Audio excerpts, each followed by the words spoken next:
Hello friend, power plant technical knowledge में आपका स्वागत है। पावर प्लांट टेक्नोलॉजी को जुड़े रहने के लिए चैनल को सब्सक्राइब करो और बेल आइकन को प्रेस करो ताकि हमारा वीडियो सबसे पहले आपके पास पहुंच सके।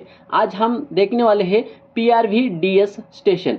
PRVDS स्टेशन क्या होता है, ये कहाँ पे यूज होता है, और ये जो है ये BOE के एग्ज़ाम में क्वेश्चन पूछा जाता है कि PRVDS क्या होता है, और उसका ड्राइंग जो है ड्रॉ करने के लिए बोलते हैं, और फर्स्ट क्लास बॉलर अटेंडेंट को भी ये क्वेश्चन पूछा जाता है।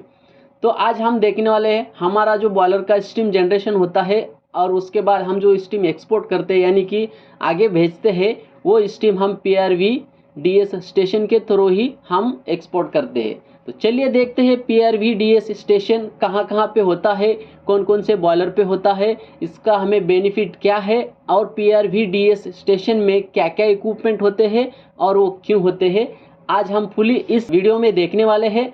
और PRVDS स्टेशन का जो ड्रॉ करना होता है ड्राइंग पेपर में, तो हमें स्टैंडर्ड सिंबल के साथ वो ड्रॉ करना होता है। वो स्टैंडर्ड सिंबल के साथ मैंने आज ये PRVDS स्टेशन का जो ड्राइंग है वो मैंने आज बनाया है। तो चलिए देखते हैं, देर ना करते वीडियो को स्टार्ट करते हैं। आप यहाँ पे देख सकते हो ये कुछ ओवरव्यू है। तो PRVDS स्टेशन का जो पूरा फुल इक्विपमेंट है यहाँ पे मैंने सब बताने की कोशिश की है। होप आपको समझ में आएगा। चलिए देखते हैं स्टेप बाय स्टेप क्या क्या इक्विपमेंट होते हैं, उस इक्विपमेंट का काम क्या है, और हम वो इक्विपमेंट क्यों लगाते हैं। तो सबसे पहले हम देखेंगे PRVDS का स्टीम पाइपलाइन साइज, इसमें क्या डिफरेंट होता है। आप यहाँ पे देख सकते हो ये जो है ये पूरा हमारा PRVDS स्टेशन का स्टीम लाइन है। तो यहाँ पे आपको क्या डिफरेंट दिख रहा है, तो यहाँ पे हमें ये डिफरेंट दिख रहा है कि ये जो लाइन है स्टीम इनलेट फ्रॉम बॉयलर, इस लाइन में बॉयलर से स्टीम हमें आती है, और स्टीम आउटलेट टू प्रोसेस, हम इस लाइन से प्रोसेस को भेज देते हैं। तो बीच में क्या है, PRV स्टेशन है, यानी कि प्रेशर रिड्यूसिंग वाल है। तो यहाँ पे आप देख सकते हो कपलिंग, यहाँ पे कपलिंग दिया है, इसेंट्रिक कपलिंग है ये। इसमें दो टाइप होता है, इसेंट्रिक कपलिंग और कंसेंट्रिक कपलिंग। तो यहाँ पे ये जो है कपलिंग क्यों दिया जाता है, पाइपलाइन का साइज यहाँ से बड़ा है और यहाँ से छोटा है, यानी कि ये जो पाइपलाइन है 2 इंच का है और ये जो पाइपलाइन है 4 इंच का है। तो ये पाइपलाइन क्यों बढ़ाते हैं साइज पाइपलाइन का, तो आप यहाँ पे देख सकते हो हम पाइपलाइन का जो साइज है PRV आउटलेट को क्यों बढ़ाते हैं और PRV इनलेट को क्यों कम होता है। तो आप यहाँ पे देख सकते हो PRV इनलेट का जो प्रेशर है 40 kg है, और आउटलेट का प्रेशर जो है 20 kg है। ये 40 kg जो प्रेशर है ये हमारे बॉयलर से आता है, और ये 20 kg जो प्रेशर है PRV वाल प्रेशर को रिड्यूस करके as per plant requirement 20 kg, यानी कि प्लांट की जितनी रिक्वायरमेंट है उतना हम प्रेशर रिड्यूस करके प्रोसेस को भेज देते हैं। तो यहाँ पे सोचने की बात यह है कि 40 kg जो प्रेशर है वो 2 इंच के लाइन में है, और जो 20 kg जो प्रेशर है वो 4 इंच के लाइन में है। तो यहाँ पे क्या हो गया, यहाँ पे 40 kg जो प्रेशर है 2 इंच के लाइन में अगर 30 TPH का फ्लो देता है, यानी कि 30 TPH से हमारा फ्लो जाता है लाइन से, तो 20 kg जो प्रेशर है वो 4 इंच के लाइन में 30 TPH का फ्लो देता है। तो अभी क्या हो गया, जैसे कि हमारा प्रेशर अगर बढ़ता है तो उसका फ्लो बढ़ जाता है, अगर प्रेशर डाउन होता है तो उसका फ्लो भी डाउन होता है। इसलिए हमें प्लांट में क्या करना है, 30 TPH से लोड देना है, यानी कि फ्लो देना है। तो हमने क्या किया, अगर हमने लाइन का साइज यहाँ पे नहीं बढ़ाया होता PRV आउटलेट को, और 20 kg प्रेशर से हम स्टीम देते, तो क्या होता, वहाँ पे प्लांट को 30 TPH का जो फ्लो है वो नहीं मिलता। इसलिए हमने क्या किया, यहाँ पे 20 kg प्रेशर रिड्यूस किया एज पर प्लांट रिक्वायरमेंट। तो उसको फ्लो बढ़ाने के लिए हमने क्या किया, लाइन का साइज बढ़ा दिया। इसलिए यहाँ पे लाइन का जो साइज होता है डिफरेंट होता है। PRV आउटलेट को जो लाइन का साइज होता है वो ज़्यादा होता है, और PRV इनलेट को लाइन का साइज कम होता है, क्योंकि यहाँ पे प्रेशर ज़्यादा होता है और PRV आउटलेट को प्रेशर कम होता है। अभी कम होता है मतलब इसका ये मतलब नहीं है कि पीआरवी कम करता है लेकिन एज पर प्लांट रिक्वायरमेंट। मैंने जस्ट एग्जांपल के लिए 40 केजी और 20 केजी यहाँ पे प्रेशर आपको बताया है। As per boiler working pressure यहाँ पे प्रेशर होता है, यहाँ पे हो सकता है 50 केजी होगा, 60 केजी होगा और यहाँ पे 25 केजी होगा, 30 केजी होगा। तो आपको समझने के लिए मैंने ये 40 केजी और 20 केजी बताया है। तो PRVDS जो सिस्टम होता है उसका काम होता है प्रेशर को रिड्यूस करना और जो स्टीम सुपरहीटेड है उसको डीसुपरहीटेड करना। तो मैं आपको इसको फुल फॉर्म बता देता हूँ। PRVDS यानी कि प्रेशर रिड्यूसिंग वाल्व डीसुपरहीटर स्टेशन। तो यहाँ पे इसका काम यही है प्रेशर रिड्यूस करना और जो सुपरहीटेड स्टीम है उसका जो टेम्परेचर है वो टेम्परेचर डाउन करना, उसको ही डीसुपरहीटेड बोलते हैं। तो हमने अभी क्या किया, लाइन का स्टडी कर लिया। अभी आगे देखते हैं और क्या क्या इक्विपमेंट होते हैं। तो यहाँ पे आप देख सकते हो बाईपास। ये बाईपास क्यों होता है, बाईपास क्या सिस्टम होता है। अभी अगर हमारे PRVDS वाल्व को जो है प्रॉब्लम आ गया है, कुछ तो प्रॉब्लम यानी कि स्टकअप हो गया है, उसका जो इंस्ट्रूमेंट का ईयर है वो उसको सफिशिएंट नहीं मिल रहा है, कुछ तो अगर प्रॉब्लम है तो हमने क्या कर लिया, यहाँ पे बाईपास कर दिया। बाईपास सिस्टम यह होता है कि जो प्लांट होता है हमारा, किसी प्लांट को ऐसे स्टीम देना होता है कंटिन्यूसली, उसको उस प्लांट को स्टीम चाहिए होता है। अगर थोड़ा भी 1 मिनट भी अगर देर हो जाती है, कम हो जाता है प्रेशर, तो वो प्लांट ट्रिप हो सकता है, उसका टेम्परेचर डाउन होके।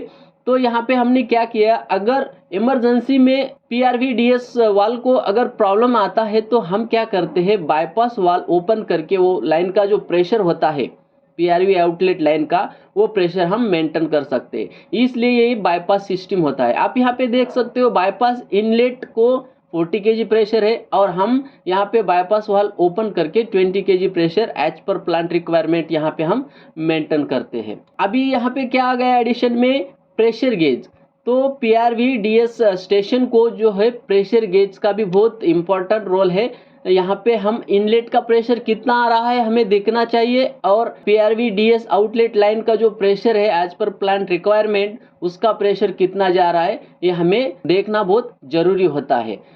जब भी हम बॉयलर में स्टीम प्रोड्यूस करते हैं तो PRVDS स्टेशन के थ्रू ही हम एक्सपोर्ट करते हैं स्टीम। तो यहाँ पे हमें प्रेशर देखना बहुत ज़रूरी होता है। प्रेशर प्लांट को कितना मिल रहा है ये हमें मालूम होना चाहिए और हमारा जो PRV वाले है वो प्रॉपर वर्किंग कर रहा है कि नहीं कर रहा है, ये हमें प्रेशर के ऊपर समझ में आता है। और यहाँ पे आप देख सकते हो PRVDS डीसुपरहीटर। अभी ये डीसुपरहीटर क्या है, मैंने आपको पहले ही बताया। डीसुपरहीटर यानी कि टेम्परेचर डाउन करना। अभी समझो हमारा स्टीम का टेम्परेचर जो है वो ज़्यादा है और प्लांट का रिक्वायरमेंट कम टेम्परेचर का है, तो हमने यहाँ पे क्या किया कि टेम्परेचर जो है वो डाउन कर लिया। वो डाउन कैसे किया, तो आप यहाँ पे देख सकते हो फीड वाटर फॉर डीसुपरहीटर। अभी ये जो वाटर का लाइन मैंने बताया है, ये लाइन ये कहाँ से आई है, ये आई है BFW से।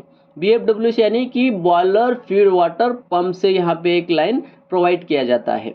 अभी बॉयलर फीड वाटर पंप से ये लाइन क्यों प्रोवाइड किया जाता है, दूसरा पंप क्यों नहीं बिठाते, क्योंकि हमारा जो बॉयलर का फीड वाटर का पंप जो होता है उसका जो प्रेशर होता है हमारे बॉयलर के वर्किंग प्रेशर के 1.5 गुना ज़्यादा होता है।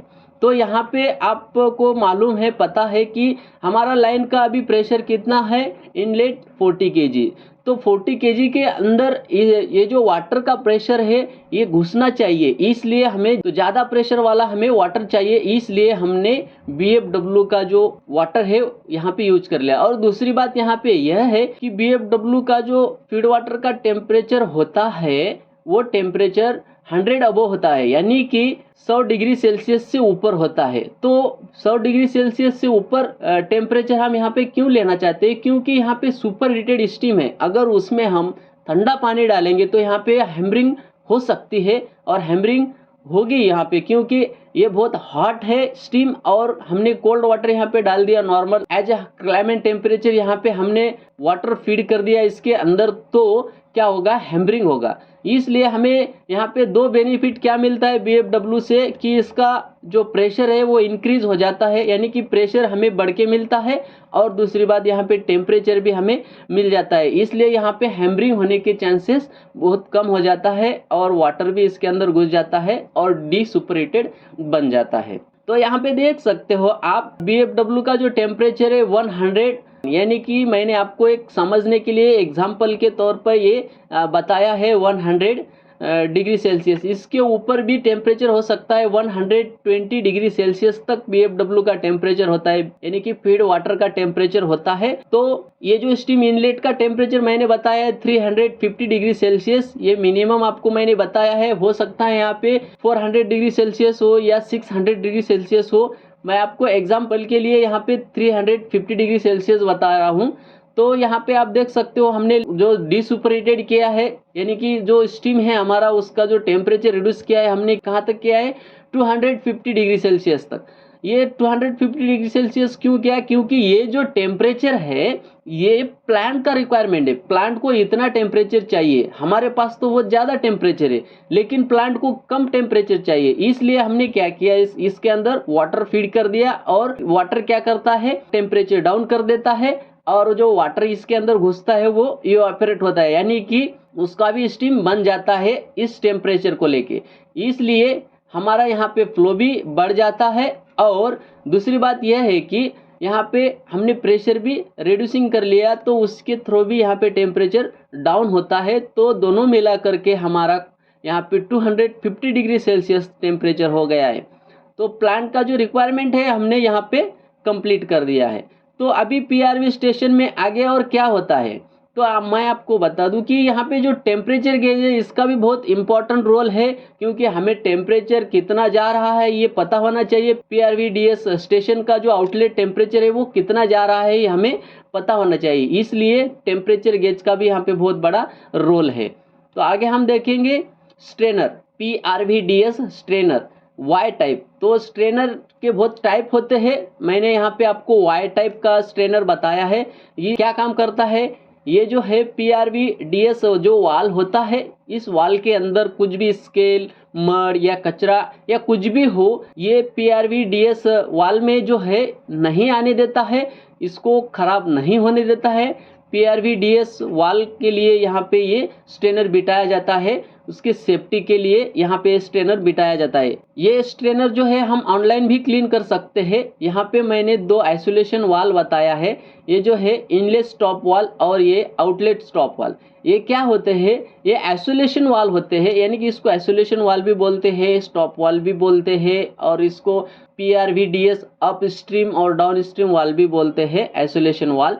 तो यहाँ पे ये वाल किस लिए दिया है, अगर PRVDS वाल को प्रॉब्लम आया है, स्ट्रेनर को कुछ प्रॉब्लम आया है, तो ये दोनों वाल हम आइसोलेट करके बाईपास से स्टीम का जो प्रेशर है वो मेंटेन करके इस वाल का जो है मेंटेनेंस कर सकते हैं ऑनलाइन, और यहाँ पे स्ट्रेनर भी हम क्लीन कर सकते हैं। इसलिए ये दो वाल यहाँ पे दिया है। ये जो दिख रहा है आपको सेफ्टी वाल, ये सेफ्टी वाल किस लिए होता है, जब हमारा PRVDS वाल जो है फेल हो जाता है, यानी कि अगर उसको कुछ प्रॉब्लम आया है और वो इंस्टेंटली ओपन हो जाता है और यहाँ पे प्रेशर कंट्रोल करना बंद कर देता है, तो क्या होता है, हमारा प्लांट वाला जो लाइन है, जो प्रोसेस को स्टीम जा रही है, उस लाइन का जो प्रेशर होता है वो इंक्रीज हो जाता है। तो प्लांट आगे ट्रिप होने के चांसेस होते हैं हाई प्रेशर और हाई टेम्परेचर के वजह से। तो यहाँ पे क्या कर देते हैं हम, 20 kg अगर हमें लाइन का प्रेशर मेंटेन करना है तो 21 kg यानी कि 21 kg को हम इस सेफ्टी वाल का सेट पॉइंट दे देते हैं, और एक्सेस प्रेशर ये सेफ्टी वाल रिलीज कर जाता है। तो यहाँ पे ये सेफ्टी वाल क्या करता है, पॉप हो जाता है, यानी कि ब्लो हो जाता है। क्या होता है कि यानी कि ये जो प्रेशर बढ़ जाता है तो वो रिलीज कर देता है, 20 kg के ऊपर यहाँ पे प्रेशर ये बढ़ने नहीं देता है। इसलिए हम सेफ्टी वाल बिठाते हैं PRVDS स्टेशन के ऊपर। तो यहाँ पे ये सेफ्टी वाल का भी बहुत बड़ा रोल है, आप यहाँ पे समझ सकते हो कि सेफ्टी वाल का काम क्या है। तो सेफ्टी वाल का मोस्टली काम यहाँ पे यह है कि एक्सेस प्रेशर जो होता है वो रिलीज कर देता है। सेफ्टी वाल्व कहीं पे भी हो उसका काम एक ही होता है, एक्सेस प्रेशर रिलीज करना। तो हमने यहाँ पे सेफ्टी वाल्व भी बिठाया है PRVDS स्टेशन के ऊपर। आगे क्या होता है आप देख सकते हो, यहाँ पे PRVDS स्टेशन इनलेट को जो होता है एक मॉइस्चर सेपरेटर होता है। यह मॉइस्चर सेपरेटर है, ये मॉइस्चर सेपरेट करता है, उस मॉइस्चर का कंडेंस होता है और वो कंडेंस हम ट्रैप के थ्रू बाहर निकाल देते हैं। ये ट्रैप है, इसको थर्मोडायनामिक स्टीम ट्रैप बोलते हैं। ये ट्रैप क्या करता है, स्टीम के अंदर का जो कंडेंस होता है, यानी कि स्टीम का जो कंडेंस बन जाता है, वो कंडेंस अगर स्टीम लाइन में रहेगा तो मोस्टली उसका टेम्परेचर डाउन होगा और हमारा जो स्टीम का क्वालिटी है वो डाउन होगा और हैमरिंग होने के भी चांसेस होते हैं। इसलिए हम क्या करते हैं, स्टीम में जो मॉइस्चर कंटेंट होते हैं वो मॉइस्चर सेपरेटर से हम कलेक्ट करके उसका कंडेंस बना देते हैं और वो कंडेंस ट्रैप के थ्रू हम बाहर निकाल देते हैं। बाहर यानी कि हम बाहर क्लाइमेट में छोड़ देते हैं। तो वो कंडेंसेट जो वाटर होता है वो हम रिकवर भी कर सकते हैं, कहीं पे रिकवर करते हैं और कहीं पे वो ETP में छोड़ देते हैं। तो ये कंडेंस निकालने के फ़ायदे क्या होता है, कंडेंस निकालने से हमारा फ़ायदा जो होता है, स्टीम का क्वालिटी मेंटेन होता है, स्टीम का टेम्परेचर मेंटेन होता है और हमारा जो हीट है वो वेस्ट नहीं होता है। इसलिए ये मॉइस्चर सेपरेटर होता है और स्टीम ट्रैप यहाँ पे होता है और उस ट्रैप को यहाँ पे थर्मोडायनामिक ट्रैप बोलते हैं। ट्रैप के भी बहुत प्रकार होते हैं, मैंने आपको एक ही प्रकार बताया यहाँ पे। तो ये जो वाल है ट्रैप आइसोलेट करने का वाल है, आइसोलेशन वाल है, और ये नीचे जो है ये ट्रैप बाईपास है। तो ये बाईपास वाल कैसा काम करता है, जब हमारा ट्रैप को अगर कोई प्रॉब्लम आता है तब हम ट्रैप इनलेट का आइसोलेशन वाल क्लोज कर देते हैं और ये बाईपास जो वाल है ये ओपन करके कंडेंस यहाँ पे निकालते हैं और हम ऑनलाइन में ट्रैप का भी काम कर सकते हैं। इसलिए यहाँ पे ट्रैप को भी बाईपास होता है। तो PRVDS स्टेशन ये कौन कौन से बॉयलर में होते हैं, मोस्टली यहाँ पे सभी बॉयलर में ये PRVDS जो स्टेशन होता है हो सकता है, लेकिन यहाँ पे मैंने जो ये बताया है feed water for D super heat, ये जो लाइन है ये सुपर हीटेड स्टीम को हो सकती है और सैचुरेटेड स्टीम को नहीं हो सकती, क्योंकि सुपर हीटेड बॉयलर में टेम्परेचर हाई होता है और सैचुरेटेड यानी कि लो प्रेशर बॉयलर में टेम्परेचर डाउन होता है। हो सकता है प्लांट को टेम्परेचर का जो है कोई प्रॉब्लम नहीं है, अगर प्रेशर का ही प्रॉब्लम है तो प्रेशर उसको रिड्यूस करना है, टेम्परेचर उतना ही रखना है, तो यहाँ पे ये लाइन नहीं हो सकती है सैचुरेटेड बॉयलर में यानी कि लो प्रेशर बॉयलर में। तो ये दोनों ही बॉयलर को PRVDS स्टेशन होता है, हाई प्रेशर हो या लो प्रेशर हो, वहाँ पे सिर्फ डिफरेंट ये होगा कि ये जो फीड वाटर लाइन है ये कहीं पे हो सकता है और कहीं पे नहीं हो सकता है एज पर प्लांट रिक्वायरमेंट। अगर है तो प्लांट को कम टेम्परेचर की रिक्वायरमेंट है, अगर नहीं है तो प्लांट को जैसे कि बॉयलर का जो डिजाइन टेम्परेचर है यानी कि वर्किंग टेम्परेचर है वो टेम्परेचर पे अगर प्लांट चलता है तो कोई प्रॉब्लम नहीं, यहाँ पे ये नहीं हो सकता है। लेकिन हमें जब भी क्वेश्चन में पूछा जाता है कि PRVDS स्टेशन का जो स्टेशन है वो ड्रॉ करो, तो हमें ये लाइन बताना बहुत ज़रूरी होता है क्योंकि ये कंपलसरी होता है सुपर हीटेड बॉयलर को। PRVDS स्टेशन उसका जो स्टीम होता है वो कहाँ पे यूज करते हैं, तो हम कहाँ कहाँ यूज कर सकते हैं, फॉर डेरिएटेड टैंक। हमारे जो बॉयलर में डेरिएटेड टैंक होता है, डेरिएटेड टैंक में हम O2 रिमूव करते हैं, तो यहाँ पे डेरिएटेड टैंक के लिए भी हम यूज कर सकते हैं। और for soot blowing, soot blowing जो होता है ये क्या होता है, bagasse fire boiler, coal fire boiler, oil fire boiler में शुड ब्लोइंग का सिस्टम होता है। वहाँ पे क्यों होता है, क्योंकि जब कंबक्शन हो जाता है कोयले का या बगेज का कंबक्शन होता है, उसके बाद जो उसका डस्ट बनता है वो थोड़ा सा ट्यूब के ऊपर चिपक जाता है यानी कि ट्यूब के ऊपर बैठ जाता है, तो वो हम रनिंग में नहीं निकाल सकते और उसको निकालने के लिए बॉयलर हम बंद नहीं कर सकते। इसलिए ऑनलाइन यानी कि रनिंग बॉयलर में हम उस ऐश को शूट करते हैं स्टीम के थ्रू। तो शूट ब्लोइंग के लिए हम यहाँ पे ये स्टीम यूज कर सकते हैं। इजेक्टर के लिए भी हम स्टीम यूज करते हैं, इजेक्टर से हम वैक्यूम क्रिएट करके वहाँ पे कुछ भी सक्शन कर सकते हैं, इसलिए इजेक्टर को भी हम ये यूज करते हैं। और फॉर प्लांट प्रोसेस, अभी प्लांट प्रोसेस का मैंने आपको बताया है कि एज पर प्लांट रिक्वायरमेंट हम इसका जो फ्लो है और टेम्परेचर है, प्रेशर है, मेंटेन करते हैं। तो फ्रेंड मुझे आपको ये बताना है कि PRVDS जो होता है उसका जो स्टेशन हमें ड्रॉ करना होता है वो कैसे ड्रॉ कर सकते हैं। तो आप यहाँ पे देख सकते हो PRVDS स्टेशन विथ सिंबल। यहाँ पे हमें क्या करना होता है पेपर में, PRVDS स्टेशन जो होता है उसका स्टैंडर्ड सिंबल में हमें ड्रॉ करना होता है। मैंने यहाँ पे आपके लिए प्रोविज़न किया है, स्टैंडर्ड सिंबल में मैंने यहाँ पे ड्रा की है। तो यहाँ पे आप देख सकते हो ये हमारा स्टीम इनलेट है यहाँ से, और यहाँ से स्टीम आउटलेट है।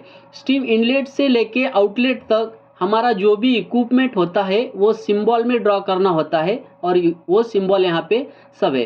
तो यहाँ पे ये देखिए, ये है मॉइस्चर सेपरेटर, और ये जो है प्रेशर गेज, और ये टेम्परेचर गेज। प्रेशर गेज का जो सिंबल है यहाँ पे ऐसा होता है, और उस प्रेशर गेज के सिंबल के ऊपर हमें P लिखना होता है यानी कि प्रेशर, और टेम्परेचर गेज के सिंबल के ऊपर हमें T लिखना होता है यानी कि टेम्परेचर गेज। अगर ये नहीं लिखोगे तो ये कंसीडर नहीं होगा कि आपका प्रेशर गेज है या टेम्परेचर गेज है, इसलिए ये बहुत ज़रूरी है P and T। Pressure gauge के नीचे साइफन पाइप हमें बताना होता है, ये साइफन पाइप भी बहुत इंपॉर्टेंट है। उसके बाद हमारा आ गया आइसोलेशन वाल। आइसोलेशन वाल का सिंबल ऐसा ही होता है, मैंने जैसे आपको ये बताया वैसा। और यहाँ पे स्ट्रेनर जो है ये वाई टाइप स्ट्रेनर है। कौन सा टाइप का स्ट्रेनर है आपको वहाँ पे ब्रैकेट में बताना होगा, आपने कौन से टाइप का बताया यहाँ पे। और ये जो है हमारा PRV वाल है, प्रेशर रिड्यूसिंग वाल, इसका भी टाइप होता है। ये अभी मैंने यहाँ पे न्यूमेटिक का टाइप बताया है, इसमें हाइड्रोलिक टाइप होता है और न्यूमेटिक टाइप होता है, और दूसरा बैक प्रेशर PRV वाल भी होता है। तो यहाँ पे आप कौन सा भी बता दो कोई प्रॉब्लम नहीं, लेकिन PRV वाल बताना बहुत ज़रूरी है। और ये देखिए आप फीड वाटर लाइन जो है यहाँ पे PRV वाल में इन हमने कर दिया है, तो ये भी बहुत इंपॉर्टेंट होता है। और ये आइसोलेशन वाल है, ये बाईपास वाल है, और यहाँ पे आप देख सकते हो ये स्टीम ट्रैप है, थर्मोडायनामिक ट्रैप मैंने यहाँ पे बताया है। कौन सा भी बता दो, ट्रैप कोई प्रॉब्लम नहीं, लेकिन उसका सिंबल आपको ऐसा लिखना है यहाँ पे। और ये आइसोलेशन वाल है, आइसोलेशन वाल का सिंबल एक ही है। आप अगर आइसोलेशन वाल दूसरी जगह बताते हो तो यही सिंबल है, कोई प्रॉब्लम नहीं है। उसके बाद अपना यहाँ पे जो है प्रेशर गेज है, और ये देखिए ये हमारा सेफ्टी वाल का सिंबल, ये बहुत इम्पोर्टेंट है, आपको ये ध्यान में रखना बहुत ज़रूरी है। ये हमारा सेफ्टी वाल का सिंबल ऐसा होता है। और यहाँ पे प्रेशर आउटलेट हो गया, हमारा स्टीम का जो प्रेशर होता है वो आउट हो गया, यानी कि प्रोसेस को चला जाता है प्लांट को। होप फ्रेंड आपको ये वीडियो पसंद आया हो तो चैनल को सब्सक्राइब करो और बेल आइकन को प्रेस करो, ताकि हमारा ऐसी नॉलेजफुल वीडियो सबसे पहले आपके पास पहुंच सके।